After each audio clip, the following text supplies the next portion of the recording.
Next ஸ்பீக்கிங்கில் ஒரு passage பார்க்க போகிறோம். Tipu Sultan the original rocket man of India. ஓகேவா? இதில் உனக்கு டாஸ்க் எதுனா நியூ வேர்ட்ஸ் அண்டு நியூ கான்செப்ட்ஸை லேர்ன் பண்ணுறது. கொஞ்சம் மீனிங்ஸ் கொடுத்துருக்குறாங்க.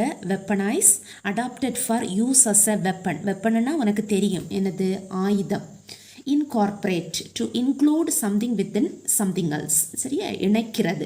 நாசில், cylindrical spout at the end of a pipe, முனை.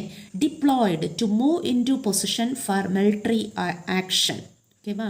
அதாவது ஒரு ஆக்ஷனில் கொண்டு வர்றது, இந்த பயன்படுத்துறது. டிஸ்அரை, எ ஸ்டேட் ஆஃப் டிஸ்ஆர்கனைசேஷன், அதாவது குழப்பத்தில் இருக்கிறது, குழப்பம். Aerospace, operating aircraft or space craft. Biographer, a person who writes a account of someone's life, இன்னொரு ஆளோட லைஃப்பை பற்றி எழுதுகிற பர்சன். கிராஃப்ட்ஸ்மேன், கிராஃப்ட் பண்ணுற ஸ்கில் உள்ளவர். A person who is skilled in craft. Armory, a place where weapons are kept. Weapons எல்லாம் வைக்கக்கூடிய அந்த இடம், அதுதான் ஆர்மரி. கிடங்கு, ஆயுத கிடங்கு. பர்ஸ்டிங், பர்ஸ்ட் அவுட் ஆகிறது. break open or apart suddenly and violently. Paranoia, a thought process which is influenced by anxiety. கவலையால் வரக்கூடிய அந்த ஒரு பிரமை, சித்த பிரமை, அதுதான் paranoia. இப்போது இன்ட்ரடக்ஷன் பார்ப்போம். இதில் திப்பு சுல்தானோட மெட்டல் ராக்கெட்ஸை பற்றி சொல்லியிருக்கிறாங்க. இந்த மெட்டல் ராக்கெட்ஸை திப்பு சுல்தான் டெவலப் பண்ணி இதை இவரோட ஆர்மி ஆங்கிலோ மைசூர் வார்ஸில் யூஸ் பண்ணுறாங்க.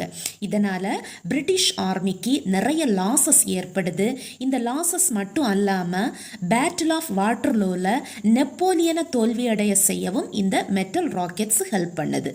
அதே மாதிரி இந்த திப்பு சுல்தானோட டிசைனை ஃபாலோ பண்ணி இந்த பிரிட்டிஷும் இதே மாதிரி ராக்கெட்ஸை பண்ணியிருக்கிறாங்க அப்படின்னு அமெரிக்காவோட national anthem the star spangled பேனரில் குறிப்பிடப்பட்டிருக்கு. ஹிஸ்ட்ரி. கன் பவுடர் கண்டுபிடிச்சதுக்கப்புறம் சைனீஸும் யூரோப்பியன்ஸும் பாம்பு டியூப்ஸ் மூலம் ராக்கெட்ஸை டெஸ்ட் பண்ணுறாங்க. பாம்பு டியூப்ஸ் நமக்கு தெரியும், பாம்பு ஒரு வீக்கர் மெட்டீரியல். இதோட ரேஞ்ச் குறைவாக இருந்துச்சு, இதோட ஸ்டெபிலிட்டி குறைவாக இருந்துச்சு. அதே மாதிரி கன் பவுடர் ஒரு லிமிட்டுக்கு தான் இதுக்குள்ளே, இந்த ராக்கெட்ஸுக்குள்ளே, பாம்பு டியூப்ஸுக்குள்ளே வைக்கவும் முடிஞ்சிச்சு. அதனால் அதுக்கப்புறம் கெனான்ஸ் யூஸ் பண்ணி பார்த்தாங்க. அதுக்கு பிறகு திப்பு சுல்தான் 1700களில் இந்த பாம்பு டியூப்ஸை எடுத்துகிட்டு அயன் டியூப்ஸை யூஸ் பண்ணுறாரு. அயனுங்கிறது ஒரு ஸ்ட்ராங் மெட்டீரியல். நமக்கு இந்தியாவில் ஹை குவாலிட்டி ஆஃப் அயன் கிடைக்கும். அதுக்கு பிறகு இவங்க இந்த கன் பவுடரை இந்த அயன் டியூபுக்குள்ளே நிறைய பவுடர் வைக்கவும் முடிஞ்சிச்சு. அதுக்கு பிறகு ஹை ஸ்பீடில் நல்ல எக்ஸ்ட்ரா ரேஞ்சில் இந்த ராக்கெட்ஸை செலுத்தவும் முடிஞ்சிச்சு. 2 கிலோமீட்டர் ஸ்பீடுக்கு ரேஞ்ச் வரைக்கும் இந்த ராக்கெட்ஸுக்கு இருந்துச்சு.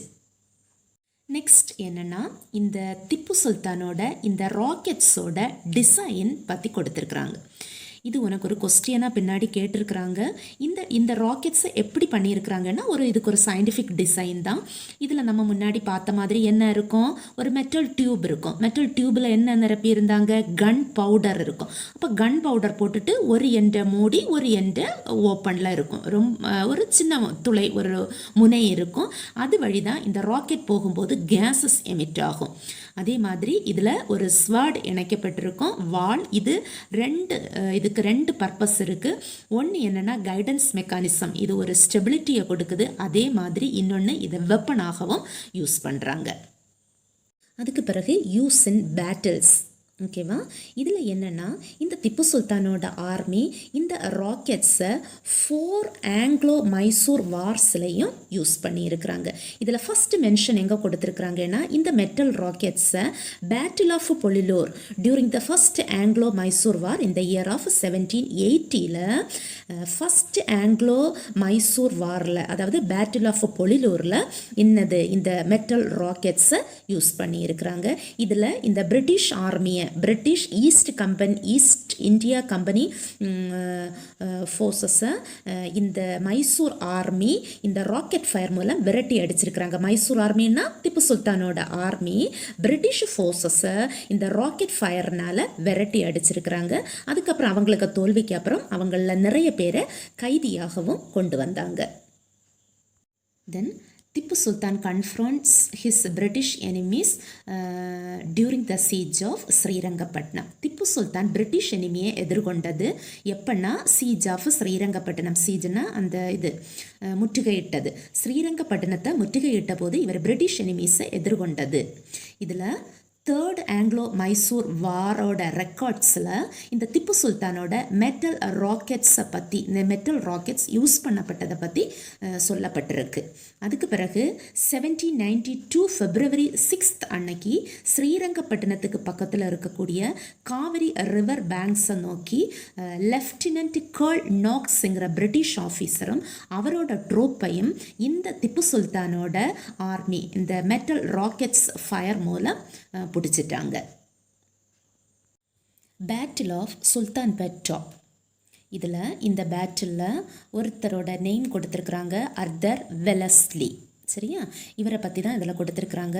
இந்த பேட்டில் ஆஃப் சுல்தான்பேட் டாப் எப்படின்னா during the 4th Anglo Mysore வாரில் அர்தர் வெலஸ்லியும் அவரோட ட்ரூப்பும் ஏப்ரல் 1799 ஒரு நைட் ரைடு ஃபோர்ட்டில் போனாங்க.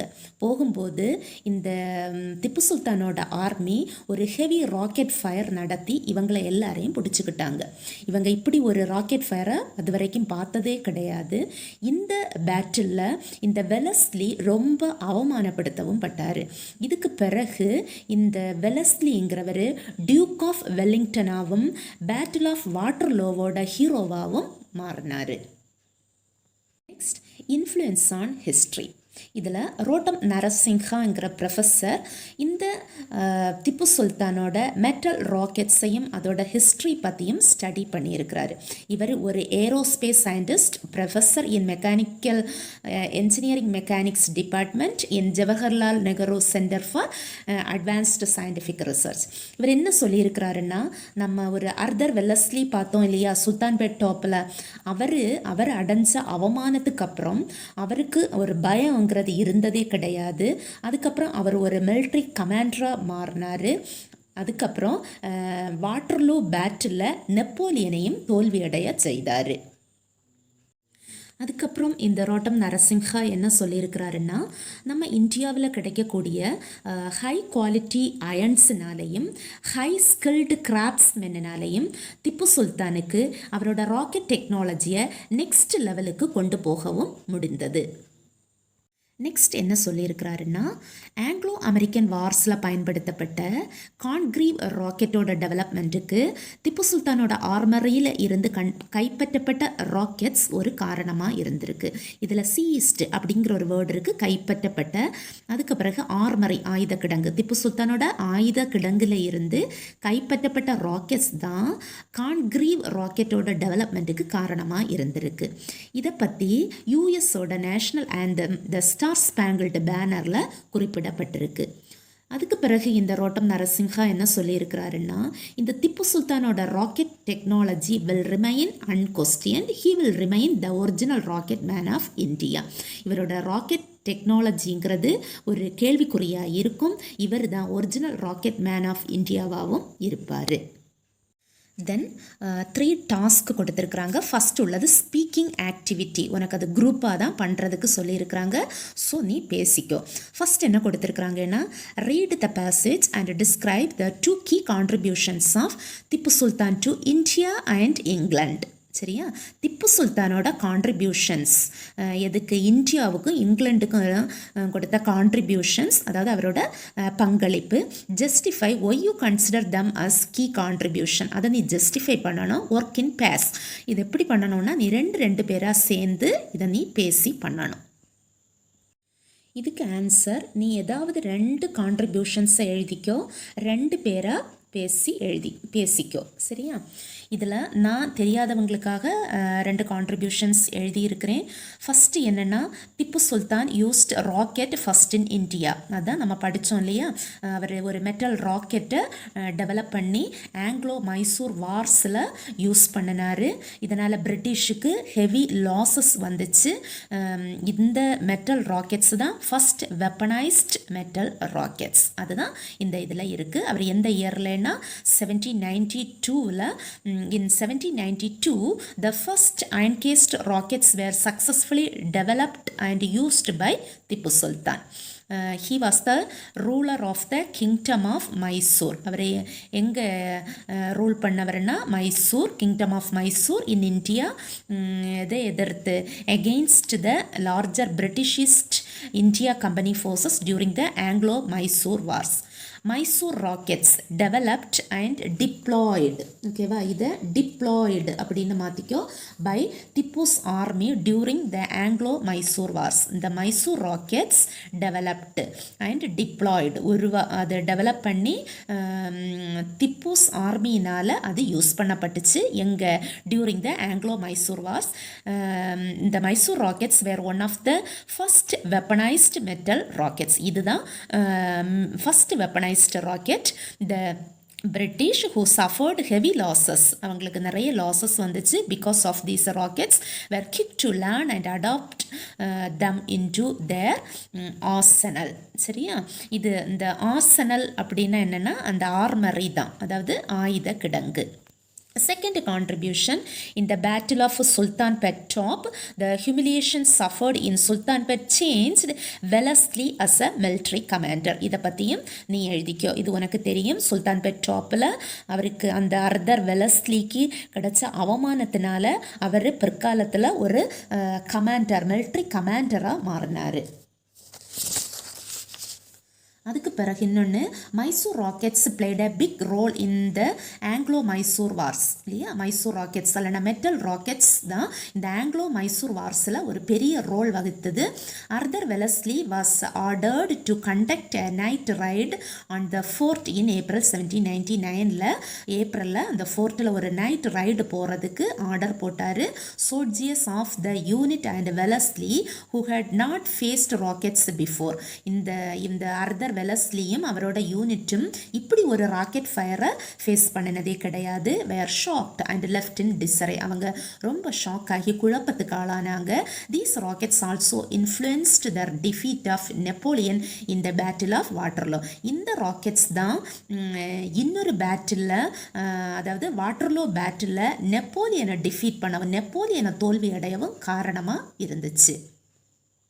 Second question in the task 1, discuss in groups.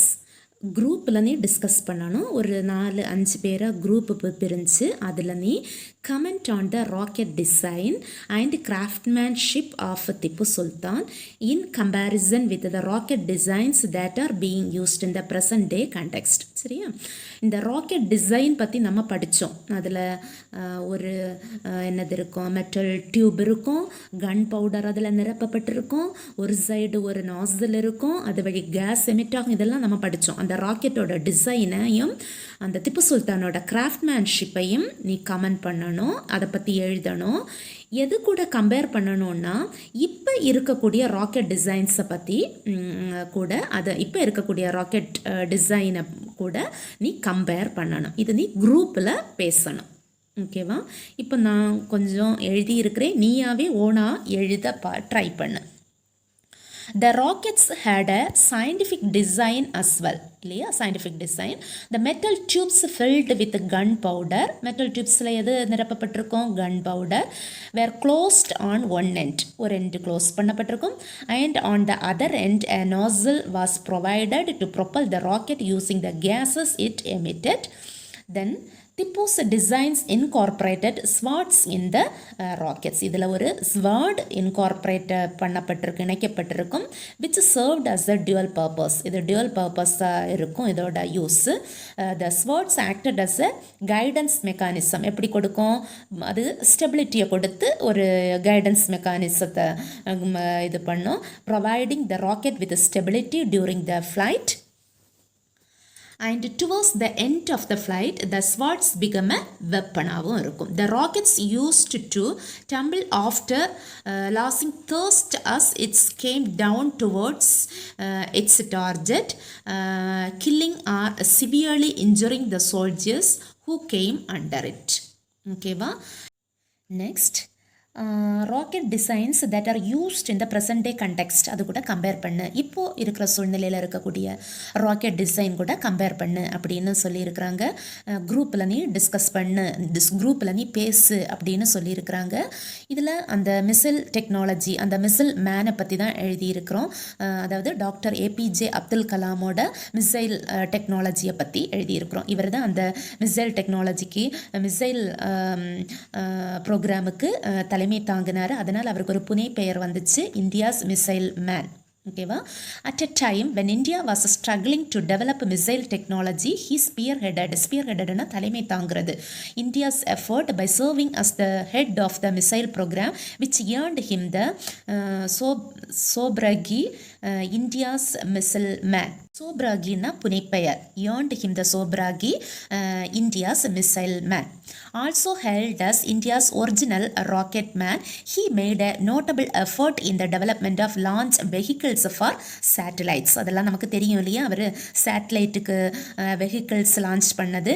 In the year of 1969, Kalam was transferred to the ISROக்கு transfer ஆனார், where he was the project director of India's first indigenous satellite launch vehicle SLV-3, which successfully deployed the Rohini satellite in near Earth orbit in July 1980. இதெல்லாம் நமக்கு தெரிஞ்சது தான். During the period between 1970s and 90s, Kalam made an effort to develop the Polar SLV and SLV-3 projects. சரியா? இந்த years 70ஸ்க்கு 90ஸ்க்கு இடையில் அவர் எதெல்லாம் develop பண்ணதுக்கு effort எடுத்தாருன்னா, polar SLV and SLV-3 project, both of which proved to be success. In 1970s, Kalam directed 2 projects. இதெல்லாம்னா Project Devil and Project Valiant, which sought to develop ballistic missiles from the technology of the successful SLV program. இதை பற்றி நீ எழுதிக்கோ. Third question in task 1, suggest 2 different metals that can be used to increase the efficiency of rocket technology. Rocket டெக்னாலஜியோட எஃபிஷியன்சியை increase பண்ணுறதுக்கு use பண்ணக்கூடிய 2 மெட்டல்ஸை suggest பண்ணு, உன்னோட இது குரூப்பில் நீ டிஸ்கஸ் பண்ணு அப்படின்னு சொல்லியிருக்கிறாங்க. அதுக்கு ஆன்சர் என்னென்னா, for the main frame most rockets use aerospace grade aluminium or titanium. சரியா? 2 மெட்டல்ஸ் எதெல்லாம்? அலுமினியம் அல்லனா டைட்டானியம். ஏன்னா both metals are very strong but lightweight. நல்ல ஸ்ட்ராங்காகவும் இருக்குது, அதே மாதிரி அதுக்கு வெயிட் குறைவு இல்லையா? வெயிட் குறைவில் வெரி ஸ்ட்ராங்காக இருக்கக்கூடிய 2 மெட்டல்ஸ் அலுமினியம் அண்ட் டைட்டானியம் தான் யூஸ் பண்ணுறாங்க. ஆனால் ஃப்யூச்சர் ராக்கெட்ஸில் கார்பன் காம்போசைட்ஸையும் யூஸ் பண்ணுறதுக்கு பார்த்துட்ருக்காங்க. இதில் ஏன்னா இந்த aluminium melts at high reentry temperatures. ஓகேவா? இது மெட்டல்ஸ் கிடையாது, மெல்ட். சரியா? உருகும். அதாவது ஹை டெம்பரேச்சரில் இந்த அலுமினியம் மெல்ட் ஆகிறதுனால ஃபியூச்சர் ராக்கெட் எதனால் டிசைன் பண்ணப்படும்னா கார்பன் காம்போசைட் ஸ்ட்ரக்சர்ஸ்னால் டிசைன் பண்ணப்படும். ஓகேவா? Fourth question in task 1, describe the original rocket man in comparison with the missile man of India. ஓகேவா? இந்த ஒரிஜினல் ராக்கெட் மேன் யார்? Tipu Sultan. Missile man of India யார்? Doctor APJ Abdul Kalam. இந்த 2 பேரையும் பற்றி டிஸ்கிரைப் பண்ணணும். சரியா? இதெல்லாமே நம்ம ஃபஸ்ட்டு 1-2 கொஸ்டினில் படித்தது எல்லாமே நீ எங்கே எழுதணும்? ஒரிஜினல் ராக்கெட் மேனில் எழுதணும். அதுக்கு பிறகு அந்த செகண்ட் கொஸ்டினில் நம்ம டாக்டர் ஏபிஜே அப்துல் கலாம் பற்றி சொல்லியிருப்போம். அதே எல்லாம் நீ எங்கே எழுதணும்னா மிசைல் மேன் ஆஃப் இந்தியாவில் 2 ஹெட்டிங்கில் எழுதிக்கும். Original rocket man of India. Even though rockets were used in other parts of the world, Tipu was able to take rocket technology to the next level. ஓகேவா, எல்லா வேர்ல்டுலையும் இந்த ராக்கெட்ஸை யூஸ் பண்ணினாலும் திப்பு சுல்தான் என்ன நினச்சாரு, இந்த rocket டெக்னாலஜியை next லெவலுக்கு கொண்டு போகணும் அப்படின்னு நினச்சாரு. President Ramnath Kovind's statement in Karnataka legislative assembly on Tipu Sultan heroics has kicked off a political ball game in the state. However, his statement has also brought back attention of Tipu Sultan's contribution to rocket technology. In 1792, the first iron-cased rockets were successfully developed and used by Tipu Sultan, the ruler of the Kingdom of Mysore in India, against the larger British East India Company forces during the Anglo-Mysore Wars. Then the Missile Man of India. Dr. APJ Abdul Kalam is the Missile Man of India. Dr. APJ Abdul Kalam was honored with several prestigious awards, including India's highest civilian honor, Bharat Ratna, in the year of 1997. He was born in Dhanushkodi, Rameshwaram, Tamil Nadu, India, and pursued physics and aerospace engineering. He was the 11th President of India who was elected against Lakshmi Sehgal in the year of 2002. Before taking charge as the President of India, he worked with the Space Organization, Indian Space Research Organization, popularly known as ISRO, and also as a Defense Research and Development Organization, also known as DRDO, and designated as an aerospace engineer. He was regarded as the Missile Man of India for his essential role in the nation's civilian space program and military missile development. Next, fifth question in task 1. On what principle does rocket science work? It is Newton's third law. It is the principle of action and reaction. In the case of rockets, the action is the force produced by the expulsion of gas, smokes, and flames from the nozzle end of the rocket engine. The reaction force propels the rockets in the opposite direction. இது உனக்கு எல்லாருக்குமே தெரியும். ஆக்ஷனும் ரியாக்ஷனும் Newton's third law வச்சு தான் இந்த rocket science work ஆகுது. Task 2, facts and opinion. இப்போ நம்ம இந்த திப்பு சுல்தான் பற்றி படித்தோம்ல இந்த பேசேஜில். இதை நீ படித்ததுக்கப்புறம் you might have noticed that some of the statements are facts, whereas some statements are opinions. சரியா, கொஞ்சம் இதில் உனக்கு ஒரு 4 ஸ்டேட்மெண்ட்ஸ் கொடுத்துருக்குறாங்க. இதில் எது ஃபேக்ட் எது ஒப்பீனியன் அப்படின்னு நீ டிஃப்ரென்ஷியேட் பண்ணணும். Opinions may differ from person to person. It is very important to recognize facts and opinions in academic reading and listening for a better understanding of a topic. சரியா, read the following statements and say whether they are facts or opinion. Fact na F, O na opinion na O கொடுக்கணும். சரியா, அந்த true or false நம்ம எழுதுகிற மாதிரி தான். Question என்ன இருக்குன்னா, திப்புஸ் rockets boasted of ranges of up to 2 km because of the introduction of high quality iron. இந்த சென்டென்ஸை நம்ம அப்படியே அங்கே பார்த்தோம் இல்லையா, அந்த ராக்கெட்ஸோட ரேஞ்ச் 2 km வரைக்கும் இருக்கும். ஏன்னா அது அந்த இந்தியாவில் இருக்கக்கூடிய ஹை குவாலிட்டி ஆஃப் அயனால் பண்ணினதுனால. ஸோ இது ஃபேக்டா ஒப்பீனியனா? நம்ம ஃபேக்ட்னா என்ன பார்த்தோம், அது ஆக்குரேட்டாக இருக்கணும், அது ப்ரூவ் பண்ணப்பட்டிருக்கணும். சரியா, ஒப்பீனியன்னா என்னது, மாறும். எனக்கு இருக்கிற ஒப்பீனியன் இன்னொரு ஆளுக்கு இருக்க தேவையில்லை. அது ஒப்பீனியன்னா ஓ கொடுக்கணும், ஃபேக்ட்னா எஃப் கொடுக்கணும். இது நம்ம ஆல்ரெடி பார்த்தது தான். என்னது ஃபேக்ட், எஃப் போட்டுக்கோ. Tipu Sultan is India's original tech innovator. சரியா, திப்பு சுல்தான் இந்தியாவோட ஒரிஜினல் டெக்னிக்கல் இனோவேட்டர். அவர் டெக்னிக்கல் இனோவேட்டர்னு நான் சொல்லலாம், இன்னொருத்தங்க இல்லைன்னு சொல்லலாம், இன்னொருத்தங்க உண்டுன்னு சொல்லலாம். மாறுது, ஒப்பீனியன் மாறுது. ஸோ அது அந்த ஸ்டேட்மெண்ட் ஒவ்வொருத்தங்களோட இதுவும் ஒப்பீனியன் மாறுறதுனால அது ஃபேக்டா ஒப்பீனியனா, ஒப்பீனியன். ஸோ ஓ கொடுத்துக்கோ. Tipu established trading houses for Mysore products worldwide. என்னது, அவர் he established trading houses for Mysore ப்ராடக்ட்ஸுக்காக அவர் ட்ரேடிங் ஹவுசஸ் எஸ்டாப்ளிஷ் பண்ணார் உலகளாவிய அளவில். அது என்னது, அது மாறவும் செய்யலாம் இல்லையா. So that is a opinion, O கொடுத்துக்கோ.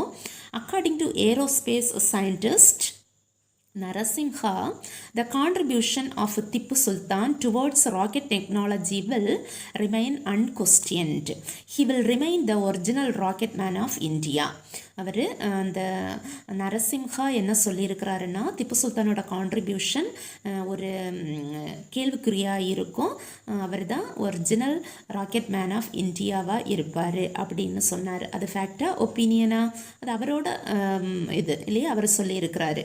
அது என்னது நம்ம அதே இது தான் இங்கே பார்த்தோம், தட் இஸ் அ ஃபேக்ட். இப்போ நான் இது இங்கே எழுதியிருக்கிறேன்.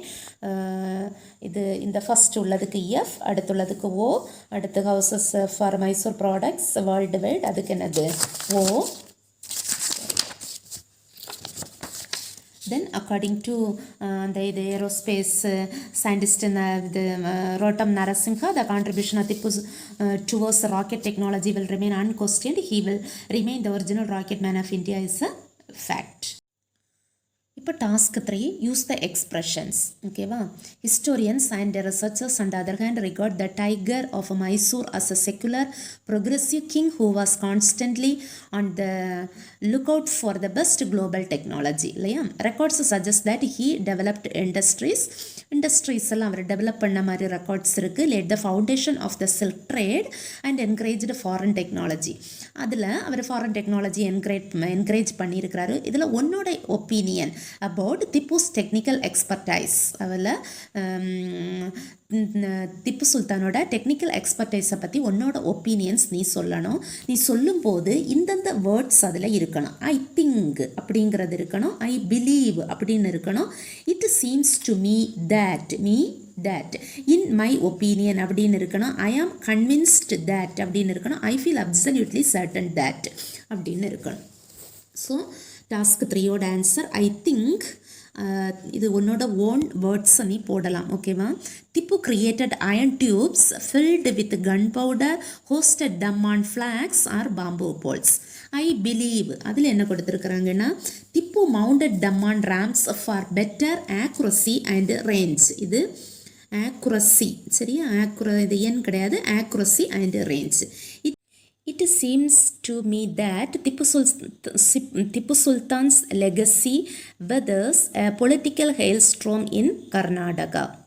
In my opinion, the controversial ruler of Mysore was a tech innovator. I am convinced that 18th century ruler was the last cradle to British domination over South India. I feel absolutely certain that he introduced groundbreaking changes to economy and even created technology centers across his kingdom. So எல்லாரும் இதை எழுதி வச்சுக்கோ. இந்த third டாஸ்கில் நீ உன்னோட own sentences நீ use பண்ணிக்கோ. ஓகேவா.